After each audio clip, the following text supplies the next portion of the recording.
Your study methods from undergrad no longer work.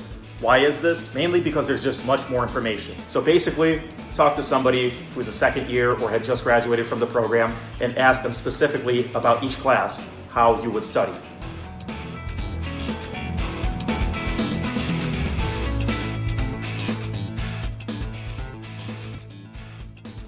Hey guys, welcome to my channel. If you're new here, my name is Boris. I'm a board certified physician assistant, and today's video is about studying in PA school. So the video was actually inspired by a conversation I just had with a first year PA student. She's actually 1 week into her first year, so naturally a little bit worried about what's gonna happen, how she's gonna study, how she's gonna make it through this very difficult graduate program that of course I myself made it through, so I had some advice for her and that I'm going to share with you as well. So basically 4 tips for getting through PA school as far as studying goes. Tip number 1, your study methods from undergrad do not work anymore. Tip number 2, you don't need to know this stuff forever, it's just for right now. Tip number 3, different classes and different topics require different study methods. And tip number 4, ask somebody who's been through the program what they would suggest. Not the things that I'm giving you in this video generally, but things about the specific program that you're gonna go through. So specific examples, specific topics, specific ways to study for different classes, because let's be real, the programs don't really change all that much year to year. So if you find somebody who's a second year, going through the same program that you're about to start, ask them. Somebody who's been through it maybe 2 years ago, ask them.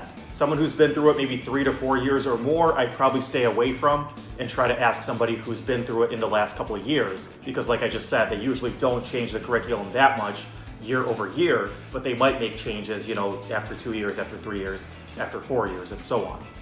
Okay, so let's go back to tip number 1. Your study methods from undergrad no longer work.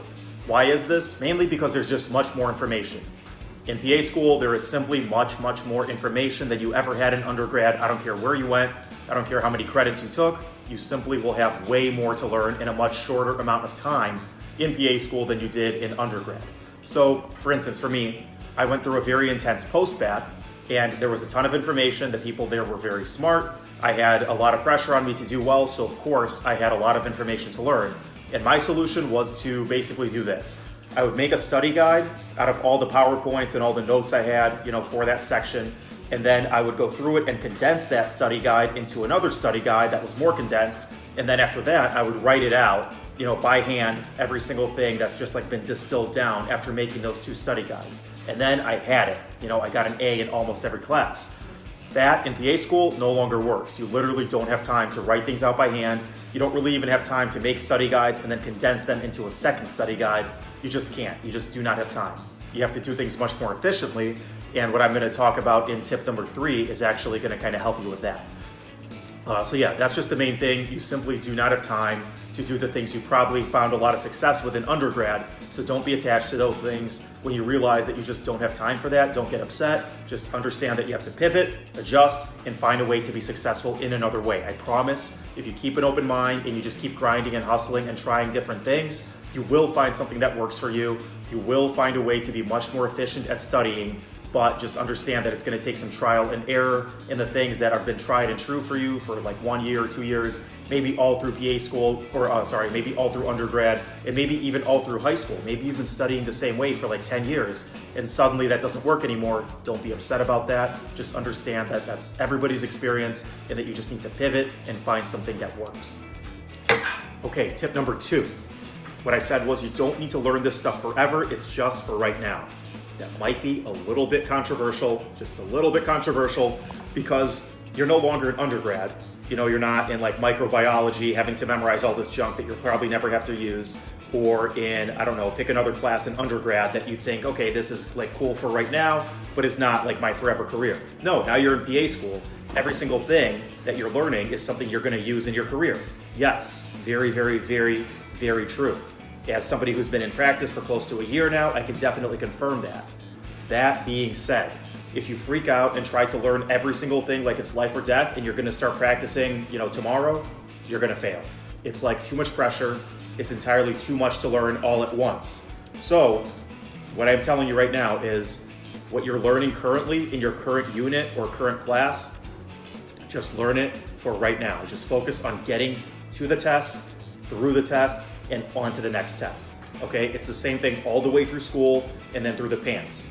Your goal in PA school is not to learn every single thing there is to know about medicine and every single thing that they're teaching you all at once. Your goal is to pass every test you have and then pass the PANCE. Then you kind of start learning from the ground up once you get your first job. You don't have to learn every single thing. Don't freak out about learning every single thing. Just learn enough to pass this current test that you're studying for and then move on. Okay, I promise. It's not being a bad practitioner, it's not being a bad PA student even, to just focus on this test, and learning everything as quickly as possible so you can get through the test and then onward. All right, so don't put so much pressure on yourself, just learn enough for this test and then move on. I know I've said it like 5 different ways, but it's very, very, very critically, crucially important to not put too much pressure on yourself and just do what you can right now to get through this current test. Tip number 3, different classes and different topics in each of those classes require different study methods. So if you're, for instance, someone who makes flashcards for everything, you got a stack this high. I actually did. When I was studying for the PANCE, I think my stack of flashcards was about this high. And I knew every single one of those damn flashcards. But my point is, if you're someone who makes flashcards for every single thing, you can't do that anymore. If you're someone who makes, diagrams and study guides the exact same way for every single topic and every single class, you probably can't do that anymore. If you're finding success with it, sweet, this is just my experience. And I think some people in my PA school class actually did kind of do the same thing for everything and they found success. That's cool, but they're not making this video and I am. What I found was that you can't study the same way for every single class, and even within one class for every single topic in that class. So for instance, most PA schools have a clinical medicine. It's gonna be your biggest class, and there's such a diverse array of topics and the way that they're presented that I've had to use multiple different study methods just in that one class. But then other classes like pharmacology, A&P, I found that I kind of did the same thing throughout the whole year, okay? So my point is, different study methods for different topics. Understand and accept the fact that that's probably going to be the reality. So for instance, flashcards are really good for something called cued recall. When you see something and that cues something in your brain, so basically A equals B. So it's good for memorizing, for instance, like a medication name and then it's one side effect, or it's multiple side effects, and then the medication name and its contraindications, and then maybe the medication name and its brand name or whatever. Like just memorizing 2-item pairs. That's something that's really good for flashcards. But when you have, for instance, 20 different medications to learn, that suddenly starts becoming too cumbersome and you just don't have time to make flashcards for every single medication and every single thing that you have to learn about every single medication. That's when something called serial recall is much more impressive and important than cued recall. Cued recall is flashcards, A equals B. Serial recall is memorizing a list of things in order, and then you end up actually learning that list in order, and you end up learning things where they are like in that list, and then also kind of things around it. I know that's not the best way to explain it. If you look at my video, How to Study, How I Memorize Everything in PA School, I go into much greater detail. But basically, using serial recall for longer things, such as lists of medications and different things about those things, is the way to go. So a really good example of how to do that is by making acronyms. So let's say you have 5 medications in a class of medication, you would make an acronym for how to arrange those. So for instance, my example from the other video was pantoprazole, omeprazole, lansoprazole, and esomeprazole, the 4 PPIs, protein pump inhibitors. And the way I arranged them was POLE, POLE, P-O-L-E, pantoprazole, omeprazole, lansoprazole, esomeprazole. The reason I did that is so I could use serial recall, because now they're in order. So you think, you think heartburn, you think GERD, gastroesophageal reflux disease, you think peptic ulcer disease, PUD, you think you need a PPI. So how do you memorize PPIs? Well, POLE, P-O-L-E is my acronym for PPIs. And so you memorize it in that order, because now you have those 4 medications memorized in that order, and now everything you memorize about them is also in that order. So for instance, if you want to learn their brand names, you memorize them in that same order. You want to memorize their contraindications, same order, X, Y, and Z. And then basically, it helps you memorize long lists of information. Instead of, doing paired items of information like you would for cued recall with flashcards, you end up doing serial recall with acronyms and lists. And that helps you a lot more with long lists of information. For things like anatomy lab, none of that's going to work. Flashcards aren't really going to work. acronyms aren't really going to work. That's just straight up rote memorization and visual memorization. So you have to go to the lab and look at pictures over and over and over and over and over again, and then eventually that just like sticks in your mind. So that's just straight up practice, getting your hands dirty, looking at the same body part on all the different cadavers so that you can understand how it looks in different ways, and then eventually, after several hours in the lab, you just get it. You get your way around, you learn your way around. It's kind of like learning how to drive in a new neighborhood, right? You just kind of learn your way around. So basically, what I'm saying for tip number 3 is you need to practice different study methods for different kinds of material. And last but not least, tip number 4 is talk to somebody who's been through the program before, particularly your program, and particularly within the last couple of years, who can kind of give you insider tips on how the classes are structured, what you should buy, what you should not buy, what kind of books you should read, what kind of books you should not read. So for instance, in a particular class, they might really get a lot of the exam questions out of the textbook. So for that particular class, the person might tell you, definitely focus on the textbook. In another one, they might tell you, don't even bother, don't open the textbook, just look at the PowerPoint slides.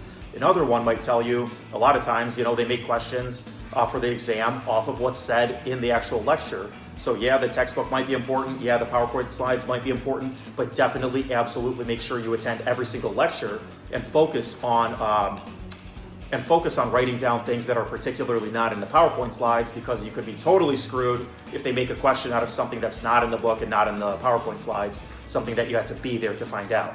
So basically, talk to somebody who's been through the program recently and ask them for insider tips on how they found success and what they would specifically do, how they would specifically study for each of the courses, and even more specifically, like how they get exam questions. Do they get it from here? Do they get it from there? Do they get it from the PowerPoint slides? Do they get it from what's said in the lecture? Do they get it from this particular book or maybe supplemental materials? In my program, every single one of those was used just for different classes. So for instance, one class, there's supplemental materials that are never really talked about in lecture, they're never really spoken about, but then half the questions on the exam are from these supplemental materials. In this particular class, I actually learned about the supplemental materials and started using them like halfway through the semester. And my grade just shot up from barely being a B to getting consistent A's in that class, just because I started using the supplemental materials that I never even thought to use because nobody ever talked about them. They were just like on the drive, they were shared, but no one really told me to use them. But as soon as I started using them, my success skyrocketed. That's one class. Another class is I found that almost everything said in lecture was essentially useless, and I ended up using the class time. I know this is kind of, controversial because it's not being a good student, but whatever. I ended up using the class time to write papers and study for other exams because I found that every single thing that was on the exam was in the PowerPoint slides and in a particular book. So I was able to succeed in that class by just doing those two things and using the 3 hours of that class to do other things, because you don't have that much time and you got to be efficient. So, that's another tip. Another thing is another particular class. The PowerPoint slides were very important. There wasn't really a book, but the professor really was a great lecturer, and a lot of topics came up during the lecture that weren't exactly spelled out in the PowerPoint slides. So that was a particular class that was very, very important to go to class and write down every freaking thing that the professor said, because a lot of it found its way onto the exam but was not exactly spelled out in the PowerPoint lectures, and there was really no book to speak of. So basically, talk to somebody who's a second year or had just graduated from the program and ask them specifically about each class how you would study. Now, if that person struggled and that person wasn't really good and they barely passed didactic year, yeah, maybe don't, talk to that particular person. Talk to somebody who did well, got a good GPA, ended up not struggling too much in didactic year. Okay? So guys, that's my 4 tips for studying in PA school. Let me know if you have any questions, and I will see you in the next video.